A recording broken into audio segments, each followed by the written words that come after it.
उद्धव दूत्य, फिर आप जो सर्वज्ञ हैं, बलराम के साथ मुनि सांदीपनि के यहाँ गए और 64 दिनों मात्र में सभी विद्याएं सीख ली। तदनंतर यम की पुरी से नष्ट पुत्र को लाकर दक्षिणा में उन्हें दे दिया और अपना शंख पांचजन्य बजाते हुए मथुरा को आए। गोपिकाएं आपको बार बार स्मरण करते हुए प्रेम विवश हो जाया करती थीं। आप भी उनके प्रति दया भार से बेहुअल हो रहे थे। फिर क्या, अपने परम मित्र एवं श्रेष्ठ भक्त उद्धव को सारे संसार में दुर्लभ गोपिकाओं की परम भक्ति दिखलाने के लिए आपने गोकुल भेज दिया। उद्धव शाम को ब्रज में पहुँचे, जो आपके निस्सीम महात्म्य को सूचित कर रहा था। उन्होंने नंद और यशोदा को आपकी वार्ताओं से अत्यधिक प्रसन्न किया। गोपिकाओं ने सुबह नंद के द्वार पर रत्न जड़ित रथ देखकर संदेह किया कि कदाचित आप आए हो। तब तक उन्होंने सुना कि आपका कोई अनुचर ही आया है और वे तुरंत घर के सभी कार्य छोड़कर नंद के यहाँ पहुँच गई। आपके ही समान वेश एवं भूषाओं से सुंदर उद्धव को देखकर तथा आपकी विविध लीलाओं को स्पष्टता से याद कर उन सुंदरियों की वाणी रुद्ध हो गई। फिर सुजनता एवं अपने पराये का अंतर भूलकर उन्होंने गदगद समेत उद्धव से यूं कहा, हे श्रीमान, क्या आपको उस निर्दय ने अपने माता पिता के अर्थ उन्हें प्रसन्न करने के लिए भेजा है?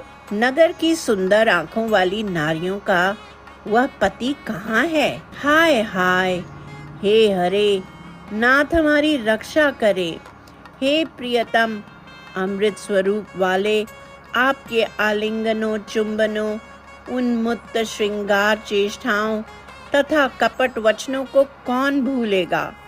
हे कृपा सागर, रास क्रीड़ा में मंचित होने से सुंदर खुले केशों वाले मंद मंद निकली श्रम बिंदुओं से आर्द्र एवं दूसरों को लुभाने वाले अपना शरीर हमें और एक बार दर्शा दें ताकि हम उसे गले लगा लें। इस प्रकार हे विश्व को मंदमत्त करने वाले कामदेव, आपकी वे प्रियतमाएं आपके लिए विलाप करती रहीं।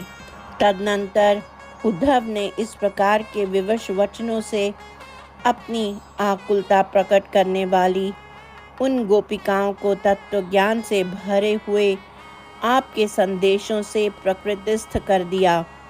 तब उन सबके मन प्रसन्न हुए और वे आप में तल्लीन हो गईं। फिर उद्धव ने मुदित एवं तन्मयी भूत उन युवतियों के साथ सरस वार्तालाप करते हुए कुछ दिन बिता दिए।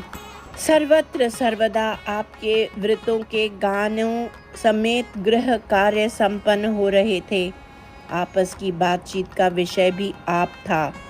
स्वप्नों में भी जब कोई कुछ बोल उठता था तब वह आपकी ही लीलाओं के संबंध में था। चेष्टाएं आपकी कृतियों की अनुकृतियां मात्र थी। सारे व्रज में यह त्वन्मयता, आप में तल्लीन रहने की स्थिति देखकर उद्धव विस्मय से मोहमुग्ध हो गए। यह मेरी राधा के लिए अत्यंत प्रिय है। मेरी प्रिया इस प्रकार कहती है, हे मित्र, मेरी मानवती प्रिया की तरह तुम क्यों मौन बैठते हो? हे सखी, तुम्हारी प्रियतम इस प्रकार एकांत में मुझसे कहा करते हैं। ऐसे वचनों से उद्धव ने आपकी कमल नयनी प्रियतमा राधा को प्रसन्न किया। मैं जल्दी ही गोकुल में आऊँगा। मेरे न आने का हेतु कर्तव्यों की गुरुता ही है। वियोग की दशा में भी स्मरण दृढ़तर बन जाता है। अतः दुख न करो, तुम लोगों को ब्रह्मानंद अविलंब प्राप्त होगा। तब संयोग तथा वियोग समान ही होंगे। आपके इन वचनों से उद्धव ने गोपियों के दुख को दूर किया। संसार भर में कहीं ऐसी भक्ति दिखाई नहीं पड़ती, न सुनाई पड़ती। तप और शास्त्रों से क्या फल। गोपिकाओं को मेरा प्रणाम। इस प्रकार के विचारों से गोकुल से वापस आए हुए हर्ष विवश उद्धव को देखकर आप अत्यंत प्रसन्न हो गए। वही आप, हे गुरुवायूरपुरेश, मुझे रोगों से बचा लें। सर्वत्र गोविंद नाम संकीर्तन। गोविंदा गोविंदा।